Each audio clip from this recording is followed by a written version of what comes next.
Kumaha Damang, saatnya Anda menyimak berita Bandung bersama saya, Dana Paramita. Sejumlah berita menarik akan kami sajikan untuk Anda. Berikut 3 berita utama hari ini.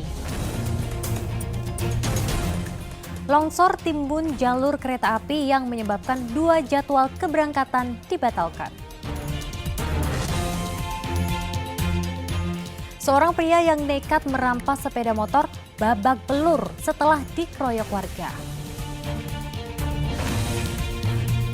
Berkaca dari kasus tewasnya 2 bobotoh, Gubernur Ridwan Kamil meminta evaluasi keamanan stadion dan supporter yang tak miliki karcis jangan datang ke stadion.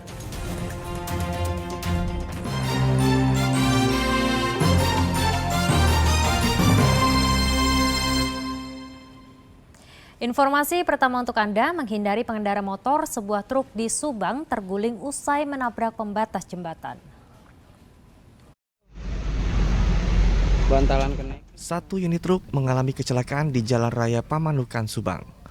Truk ini menabrak pembatas jembatan hingga terguling saat menghindar dari pengendara motor yang tiba-tiba menyeberang jalan.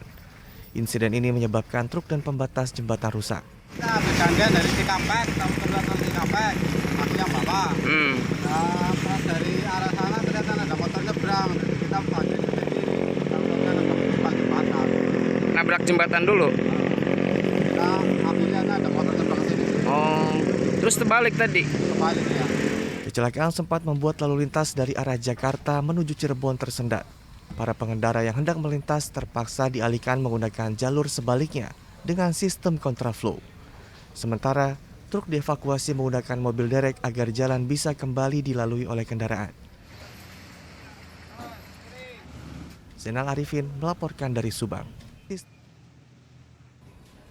Kita beralih ke informasi lainnya, cuaca ekstrim yang melanda wilayah Sukabumi dan sekitarnya menyebabkan longsor yang menutup jalur kereta api Sukabumi Bogor. Hujan deras yang mengguyur wilayah Desa Pamuruyan, Kecamatan Cibadak, Sukabumi membuat tebing setinggi 10 meter longsor. Material longsor menimbun jalur kereta api sehingga PT Kereta Api menghentikan sementara jadwal keberangkatan kereta dari arah Sukabumi maupun sebaliknya. Badan Penanggulangan Bencana Daerah Kabupaten Sukabumi mengerahkan sejumlah personel untuk evakuasi material longsor. Tadi di Ongkrah itu di posisi dari kereta api ya, di longsor. Teman-teman ini menggerakkan untuk menyingkirkan material supaya kereta bisa lewat.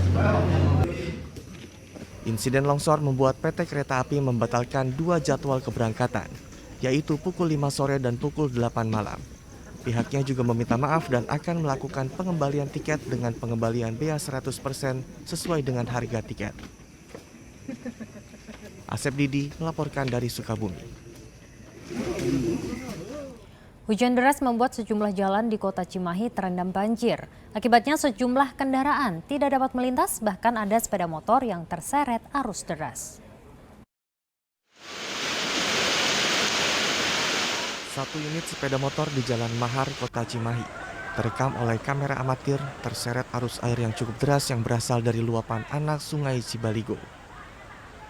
Hal ini terjadi karena pengendara motor nekat menerobos genangan air dan sempat terseret sejauh 15 meter. Anak Sungai Cibaligo meluap akibat hujan dengan intensitas tinggi. Tidak hanya Jalan Mahar saja, banjir juga melumpuhkan sejumlah ruas jalan. Menurut keterangan warga, kejadian serupa bukan kali pertama, namun sering terjadi ketika hujan turun ditambah sistem drainase yang buruk.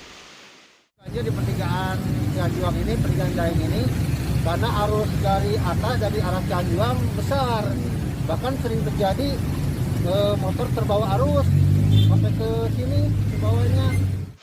Warga berharap pemerintah Kota Cimahi memperbaiki sistem drainase serta dapat memelihara saluran air secara berkala agar permasalahan banjir dapat segera teratasi. Muhammad Abbas melaporkan dari Cimahi.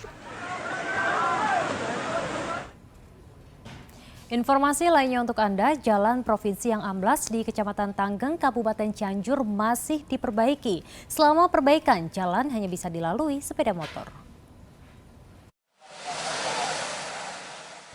Perbaikan di jalur Provinsi Cianjur, tepatnya di Desa Bojong Petir, Kecamatan Tanggeng, Kabupaten Cianjur masih terus dilakukan. Saat ini petugas Bina Marga dan Penataan Ruang Provinsi Jawa Barat telah mengerahkan sejumlah personel dan beberapa alat berat, yaitu 2 unit eskavator dan 2 unit dump truck. Alat berat ini bertujuan untuk pengerukan dan pengikisan tebing, agar jadwal perbaikan sesuai dengan rencana yang ditargetkan akan rampung selama 2 pekan. Selama proses perbaikan, jalur ini hanya bisa dilalui oleh kendaraan roda 2, sementara untuk kendaraan roda 4 dialihkan ke jalur alternatif. Lebar jalan maksimal di 5 meter, Pak. Full badan jalannya cuma 5 meter. Kalau provinsi ditambah bahu sama saluran mungkin semuanya sama tracering jadi 12-14 meter, Pak. Untuk panjangnya 100 meter, Pak. Sebelumnya jalan provinsi di Kabupaten Cianjur amblas sedalam 20 meter pada Sabtu kemarin. Akibatnya jalur Cianjur menuju Cidaun ditutup total. Amblasnya jalan ini disebabkan oleh hujan deras secara terus-menerus. Rendra Gozali melaporkan dari Cianjur. Polisi akhirnya berhasil mengungkap identitas 2 jenazah yang ditemukan di pantai Ujung Genteng, Sukabumi pada Senin kemarin.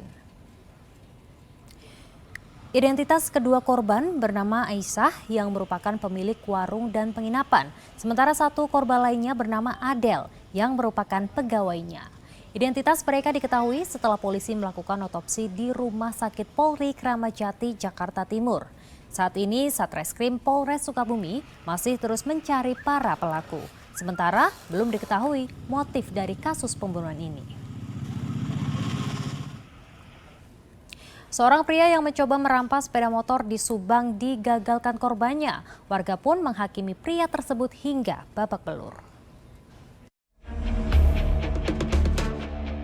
Mustafa alias Iki, warga Karawang, menjadi bulan-bulanan warga setelah gagal merampas sepeda motor milik korbannya. Warga yang kesal dan penuh emosi berhasil menangkap dan terus menyerang pelaku hingga babak belur. Polisi yang tiba di lokasi kejadian berusaha menyelamatkan Mustafa yang sudah tidak berdaya tergeletak di atas jalan. Pelaku ini akan membawa motornya tapi bisa ditarik oleh korbannya, termasuk kebetulan babin saya ada di desa. Setelah itu dengan masyarakat berkerumun, akhirnya mungkin dia kena dokumentasi sekali 2 kali lah. Setelah berhasil diselamatkan, pelaku langsung dibawa ke Polsek Cipendei untuk dimintai keterangan. Atas perbuatannya, pelaku terancam hukuman 7 tahun penjara. Zainal Arifin melaporkan dari Subang. Warga Tenjo Jaya, Kecamatan Cibadak, Kabupaten Sukabumi menghadang kendaraan yang ditumpangi petugas Kejaksaan Negeri Cibadak. Kejadian ini terkait kasus korupsi pertanahan yang melibatkan mantan Kepala BPN Kabupaten Sukabumi. Jangan jadi sampah di sini. Kalau di Tenjo Jaya ini harus beres. Nggak bisa begitu. Cekcok ini terjadi saat Kejaksaan Negeri Cibadak Kabupaten Sukabumi melakukan pengecekan dan monitoring ke lahan berkas hak guna usaha PT Tenjo Jaya yang kini dikuasai PT Bogorindo Cemerlang. Warga yang merasa belum puas terkait kasus sengketa lahan ini juga menghadang rombongan kejaksaan dan meminta penjelasan.